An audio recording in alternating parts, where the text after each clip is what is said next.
வணக்கம். நீங்க எங்களோட பகிர்ந்துகிட்ட சில குறிப்புகள வச்சு, தமிழ்நாட்டுல இருக்கிற 2 பெரிய நலத்திட்டங்களோட இப்போதைய நிலைமை என்னன்னு கொஞ்சம் ஆழமா பார்க்க போறோம். இது ஒரு நியூஸ் ரிப்போர்ட் மாதிரி இல்ல. இந்த திட்டங்கள் எல்லாம் களத்துல எப்படி வேலை செய்யுது, அதுல என்னென்ன மாற்றங்கள் வருதுன்னு புரிஞ்சுக்கிறது தான் நம்ம நோக்கம். ஆமா. இன்னைக்கு நம்ம பார்க்க போறது 2 சுவாரஸ்யமான கதைகள். ஒன்னு, ஏற்கனவே நடந்துட்டு இருக்கிற ஒரு பெரிய திட்டம். மக்கள்டேந்து வர்ற ஃபீட்பேக்க வச்சு தன்னை எப்படி சரி செஞ்சுக்க முயற்சி பண்ணுது. சரி. இன்னொன்னு, பல வருஷமா நின்னு போயிருந்த ஒரு திட்டம் எப்படி ஒரு பெரிய லெவல்ல மறுபடியும் உயிர் பெற்று வருதுங்கிறது. ஆமா, இது ரெண்டுமே முக்கியமான விஷயங்கள். ஒரு வகையில நலத்திட்டங்களோட பரிணாம வளர்ச்சியே இது காட்டுது. சரி, முதல்ல கலைஞர் மகளிர் உரிமை தொகை திட்டத்திலிருந்து ஆரம்பிக்கலாம். அதுலயும் குறிப்பா அப்ளிகேஷன் நிராகரிக்கப்பட்டவங்களுக்கு இப்போ என்ன தீர்வு கிடைச்சிருக்குங்கிறது உங்க மூலங்கள்ல முக்கியமா இருக்கு. ஆமா, இந்த திட்டத்தோட அடிப்படை நோக்கம் தகுதியான குடும்ப தலைவிகளுக்கு மாசம் 1000 ரூபாய் கொடுக்கறது. சரி. இதுல இப்ப வந்திருக்கிற ஒரு மிகப்பெரிய அப்டேட் என்னன்னா, அப்ளிகேஷன் நிராகரிக்கப்பட்டவங்க மேல்முறையீடு செய்யற அந்த வேலைகள் இப்ப முழு வீச்சுல தொடங்கியிருக்கு. ஓஹோ. இதுல ஒரு ஆச்சரியமான விஷயம் என்னன்னா, உங்க குறிப்புகள் படி இந்த மேல்முறையீடுகளை ஆய்வு செஞ்சு முடிக்கிறதுக்கு எந்த காலக்கெடுவும், அதாவது டைம் லிமிட் எதுவும் செட் பண்ணல. அது கவனிக்க வேண்டிய பாயிண்ட். ஒருவேளை அவசரத்துல முடிக்காம ஒவ்வொரு மனுவையும் சரியா பார்க்கணும்னு நினைக்கிறாங்களோ? இருக்கலாம். சரி, ஒருத்தருடைய அப்ளிகேஷன் ரிஜெக்ட் ஆயிடுச்சுன்னா அது அவங்களுக்கு எப்படி தெரிய வரும்? இந்த ப்ராசஸ்ல வெளிப்படைத்தன்மை இருக்கா? இருக்கு. அதுதான் இதுல ஒரு நல்ல விஷயம். அப்ளிகேஷன் நிராகரிக்கப்பட்டா அதுக்கான கரெக்டான காரணம் ஒரு எஸ்எம்எஸ் மூலமா அவங்களுக்கு போயிடுது. ஓ, நேரடியாவே சொல்லிடுறாங்களா? ஆமா. உதாரணத்துக்கு, உங்க பேர்ல கார் இருக்கு, இல்லனா நீங்க அரசு ஊழியரா இருக்கீங்க அப்படின்னு தெளிவான காரணம் அதுல இருக்கும். இதனால மக்கள் எதுக்கு நம்மள ரிஜெக்ட் பண்ணாங்கன்னு குழம்ப தேவையில்ல. அப்போ அந்த எஸ்எம்எஸ் கிடைச்சதும் அவங்க என்ன பண்ணணும்? அந்த மெசேஜ் 30 நாளைக்குள்ள அவங்க மேல்முறையீடு செய்யணும். சரி, இந்த மேல்முறையீட்ட எங்க எப்படி பண்றது? அது சுலபமா இருக்கா? உங்க சோர்ஸ் படி 2 வழி இருக்கு. ஒன்னு, அவங்க பகுதியில் இருக்கிற மகளிர் நல தனி வட்டாட்சியர் ஆபீஸுக்கு நேர்ல போகலாம். ம். அப்படி இல்லைன்னா பக்கத்துல இருக்கிற சேவை மையங்கள் மூலமாவும் அவங்க மேல்முறையீட்ட பதிவு செய்யலாம். இந்த மனுக்களை அப்புறம் வருவாய் கோட்டாட்சியரோட ஆய்வுக்கு அனுப்புவாங்க. ஒரு நிமிஷம், வருவாய் கோட்டாட்சியர்னு சொல்றீங்க.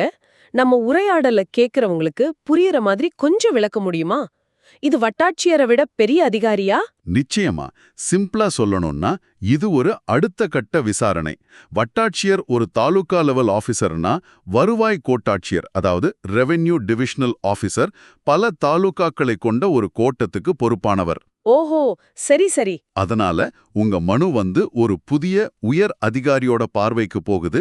இது ஒரு நியாயமான மறுபரிசீலனைக்கு வழிவகுக்கும். புரியுது. இதோட நோக்கம் என்னன்னா, டாக்குமெண்ட்ல இருக்கிற சின்ன சின்ன பிழைகள்னாலயோ இல்ல தவறான புரிதல்னாலயோ தகுதியான ஒரு பெண் கூட விடுபட்டு போயிடக்கூடாதுங்கிறது தான். அப்போ இந்த சிஸ்டம் தன்னைத்தானே சரி செஞ்சுக்க ஒரு வழிய உருவாக்கியிருக்கு. இது திட்டத்தோட அளவை பார்க்கும்போது இன்னும் முக்கியமா தெரியுது. செப்டம்பர் 2023ல திட்டம் ஆரம்பிச்சப்போ 1,15,00,000 பெண்கள் பயனாளிகளா இருந்தாங்க. இப்போ அந்த எண்ணிக்கை ரொம்பவே அதிகமாயிருக்கே. ஆமா, ரொம்ப பெரிய அளவுல உயர்ந்திருக்கு. உங்க குறிப்புகள்ல இருக்கிற டேட்டா படி ஜூலை 2025ல உங்களுடன் ஸ்டாலின் பேர்ல நடந்த சிறப்பு முகாம்கள்ல வந்த அப்ளிகேஷன்ஸ ரொம்ப தீவிரமா பரிசீலனை பண்ணிருக்காங்க. அதோட விளைவா டிசம்பர் 12ஆம் தேதி மட்டும் கிட்டத்தட்ட 16.94 லட்சம், அதாவது கிட்டத்தட்ட 17 லட்சம் புதிய பயனாளிகளை சேர்த்திருக்காங்க. என்னது, ஒரே நாள்ல 17 லட்சமா? இது ஒரு மாபெரும் நிர்வாக செயல்பாடு. ஆமா, இது சாதாரண விஷயம் இல்ல. இதன் மூலமா மொத்த பயனாளிகளோட எண்ணிக்கை 1,30,00,000 தாண்டுது. இது ஆரம்பத்துல நிறைய பேர் விடுபட்டு போயிருக்கலான்னு அரசு உணர்ந்து அதை சரி செய்ய முயற்சி பண்றது காட்டுது. கரெக்டா சொன்னீங்க. இது ஒரு தொடர்ச்சியான செயல்முறைன்னு காட்டுது.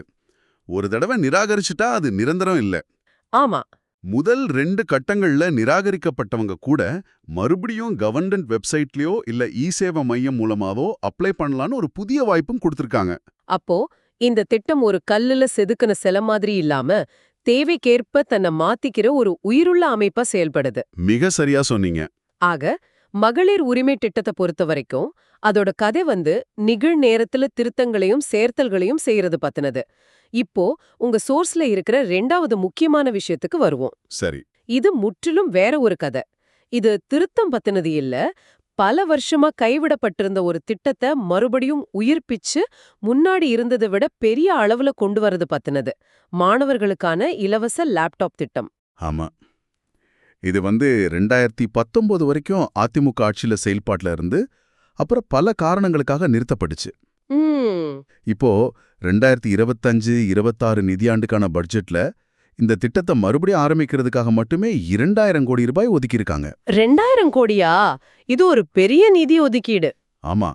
கலை, அறிவியல், பொறியியல், மருத்துவன எல்லா பிரிவு கல்லூரி மாணவர்களுக்கும் அடுத்த 2 வருஷத்துல 20 லட்சம் டேப்லெட்ஸ் இல்லனா லேப்டாப்ஸ் கொடுக்கறதா இலக்கு. இந்த கொள்முதல் பத்தின விவரங்கள் கூட அவங்க குறிப்புகள்ல ரொம்ப தெளிவா இருக்கு. அரசின் எல்காட் நிறுவனம் நடத்தின சர்வதேச டெண்டர்ல 2 கம்பெனி செலக்ட் ஆயிருக்கு. ஏசர் மற்றும் டெல். ஆமா. ஏசர் கம்பெனி 14 இன்ச் லேப்டாப்பை சுமார் 23,355 ரூபாய்க்கும், டெல் கம்பெனி 15.6 இன்ச் லேப்டாப்பை சுமார் 40,828 ரூபாய்க்கும் கொடுக்கறாங்க. ஆமா, அந்த விவரங்கள் இருக்கு. இங்கேதான் ஒரு முக்கியமான கேள்வி வருது. டெல் லேப்டாப்போட விலை ஏசர் லேப்டாப்பை விட கிட்டத்தட்ட 2 மடங்கு அதிகமா இருக்கே.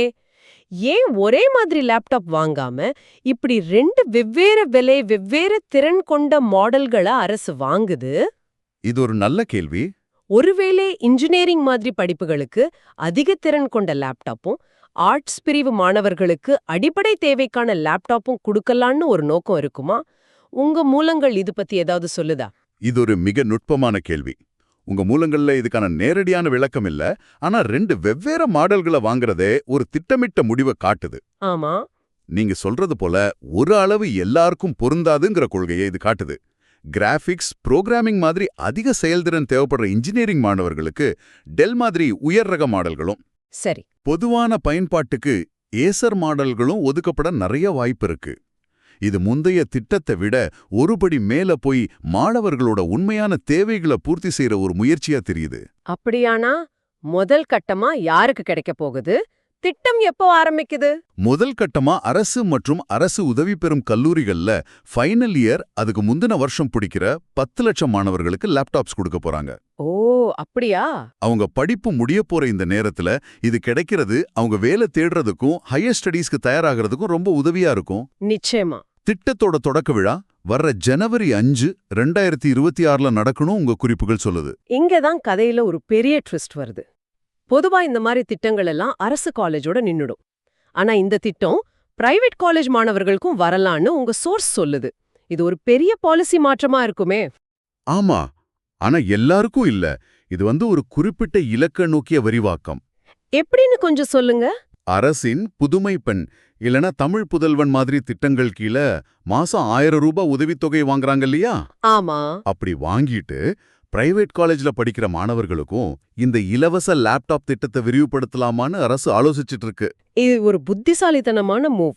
இதன் மூலமா திட்டத்தை எல்லாருக்கும் திறந்து விடாம பொருளாதாரத்துல பின்தங்கிய, ஏற்கனவே அரசு உதவி வாங்குற மாணவர்களை மட்டும் பிரைவேட் காலேஜ்ல இருந்து தேர்ந்தெடுக்கிறாங்க. கரெக்ட். ஆனா ஆயிரக்கணக்கான பிரைவேட் காலேஜ்கள்ல இருக்கிற தகுதியான மாணவர்களை கண்டுபிடிக்கிறது ஒரு பெரிய நிர்வாக சவால் இல்லையா?